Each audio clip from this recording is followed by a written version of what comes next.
Hey guys, it's Ryan here at Mount Optimistic Church. I am sitting here in one of my kiddos' bedrooms because my baby girl is sleeping and someone else is practicing their piano in the homeschool room. So this is just like the only place in the house I can do this video today. So we are doing a book club on this channel, and if you didn't know about it, I will link in the description box below the first video where I announced it. So we are reading this book, Do It Afraid by Joyce Meyer. I will, like I said, I'll link in the description box below the first video, and then also where you can find the book on Amazon. Some people that are doing it are getting the ebook so they can get it right away, and other people are going to go ahead and get the hard copy like this. So before I start this today, I just want to say I'm super excited you guys have decided to join me here. I think it's gonna be really great reading this book. We're doing over the next 3 weeks together, and there's 23 chapters in all. I'm doing a chapter a day. So far I am loving this book. I've got a little bit of some people like questioning about why I'm doing a book that is not Catholic, since I am a Catholic woman. And that is totally okay, because I want you guys to be able to feel free to ask me questions and to be like, hey, I don't understand. So I love Joyce Meyer. I love her. And I love just a really beautiful message in a lot of her work that she's doing about really rebuilding your life through Jesus. And I think that is so beautiful. But I did want to talk about some resources if you are a Catholic woman or man and you're wanting to be, you feel a little cautious about using or reading a book that is not from a Catholic author. So the first thing I would say to do is to have 2 books out, get a Catholic Bible, and also the Catechism of the Catholic Church, the real one. There's lots of ones that you can get that kind of help to break things down, but this is like the one that you're going to want. So this would just kind of help you along your way if you have some questions like, what does the church say about that? What does the Catholic Church say about that? This will be helpful to you. Also, being able to look up the scriptures that are quoted within this book in a Catholic Bible can also be helpful too. A lot of times it's pretty much the same, but every now and then there are a little bit of things that that you just might find helpful, or just that you might feel like, I just want to have my Catholic Bible. That's fine. And obviously the 7 books that are in the Catholic Bible that are not in Protestant Bibles will not be mentioned in this book, but if you wanted to reference them, they are there. So I just wanted to make that quick note to anybody who is doing this book club with me and is Catholic and is feeling like, why did she choose this? And I want to do this with her, but I'm feeling nervous. So I would just encourage you to have those 2 books on standby, or at least your phone where you can look up the different areas in the Catholic, in the Catechism of the Catholic Church. Okay, so I wanted to go ahead and say that. I also want to say too that there were many years where I couldn't read books by Protestants because I was trying to understand the Catholic faith. But now I'm a lot more comfortable in my faith in the Catholic Church that I feel like I can branch out to almost any kind of book and know where I can go back and reference what I need. If I have questions, I can go to Catholic, the Catechism. I can look in my Bible. I have, you can go to Catholic Answers and all of that. Okay, so I'm not going to talk about that really for the rest of the book club, unless I have something specific that I want to say about my Catholic faith with the book, but I just wanted to go ahead and say that in this one just in case. Okay, so chapter 2 was so good. It was really good. So I have everything marked up here. Not everything marked up, but chapter 2 is Do It Afraid, which is the title. And she talks a lot about what fear is specifically, and like how to just go about life through the fear. So she talked about Joshua in this this chapter from the Bible, and about how God was calling him to do something even though he was feeling fearful. Joshua was. And it's not so much that, excuse me, my allergies. It's not so much that we won't feel fear, but that we need to work through that fear. And she also talks about how we're not talking about like healthy fear, like the fear that keeps us from danger, like don't walk in front of a car, or don't, touch the fire, because we feel fear. Those things, those are like healthy things. God gave us a sense of fear for certain things to keep us safe. But I'm talking about sometimes the irrational fear that we have that go along with things. So what I want to talk about in this video is a fear that I had for a long time. So I had, okay, just play with her. I had a fear of school. I had a really bad experience. My baby girl woke up. So I'll try to do this for a little while I hold her. But I had really bad experiences in school.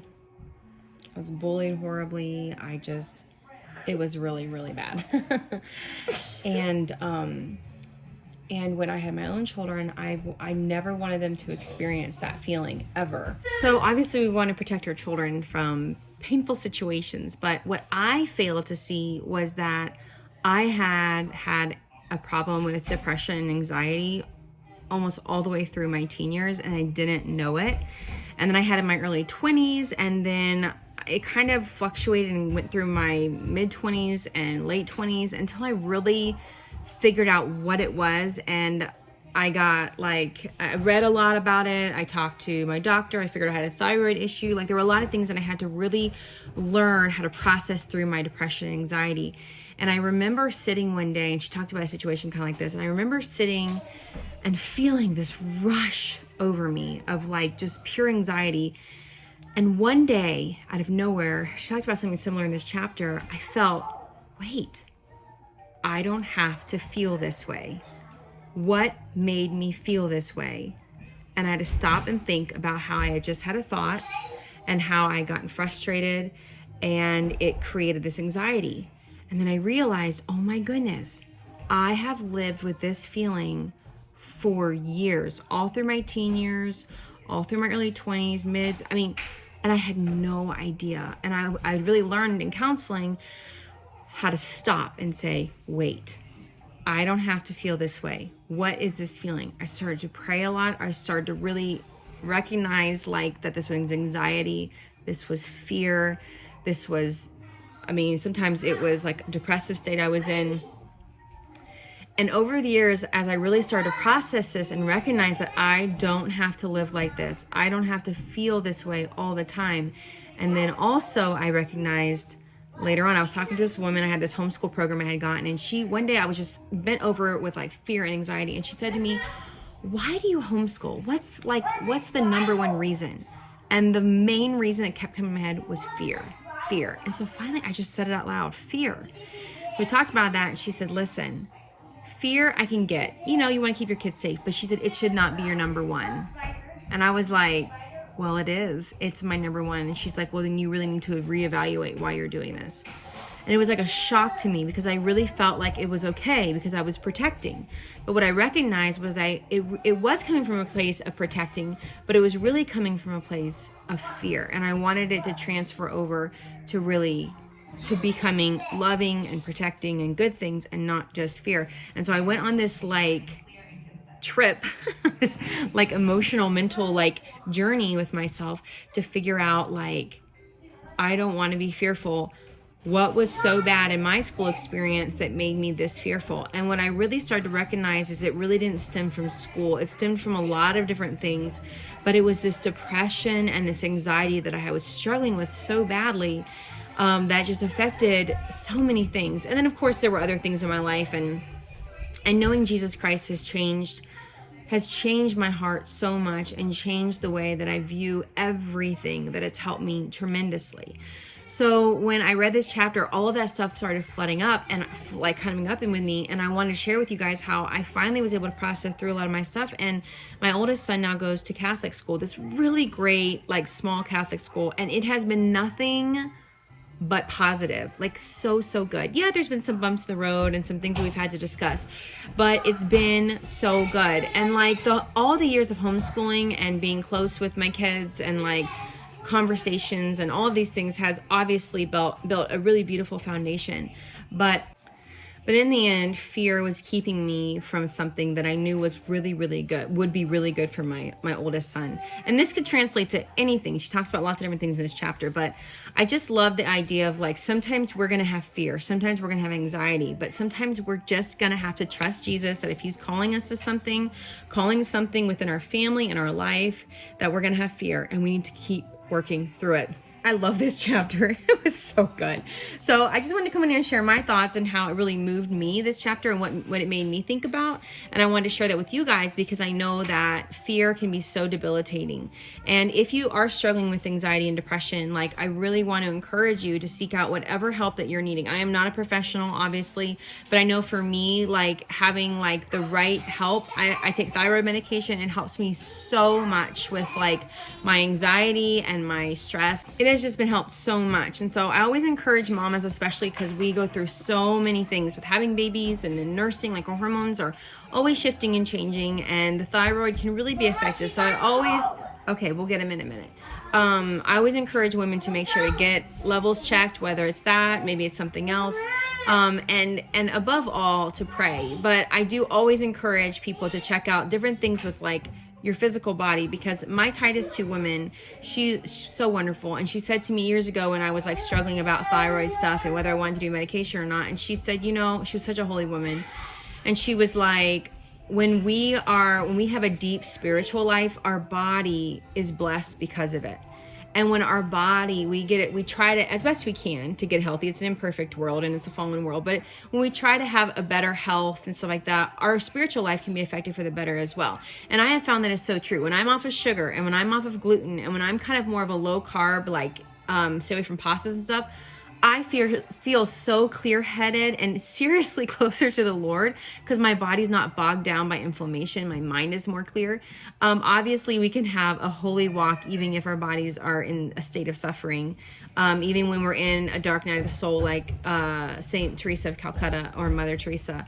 But I just wanted to encourage mamas in that too, to like not be afraid to get help if you need help, because that's so important. But I love this book. It was beautiful, and I hope you guys are enjoying reading it with me. And I just love, I keep talking about the cover, but it's so beautiful. So it has this gorgeous lion, the Lion of Judah, and then this cover on top of it is just so beautiful. I can't fix it. But you can't even see it now. But it's so beautiful. Let me fix it because I really want to. And I'm not going to pause this video one more time.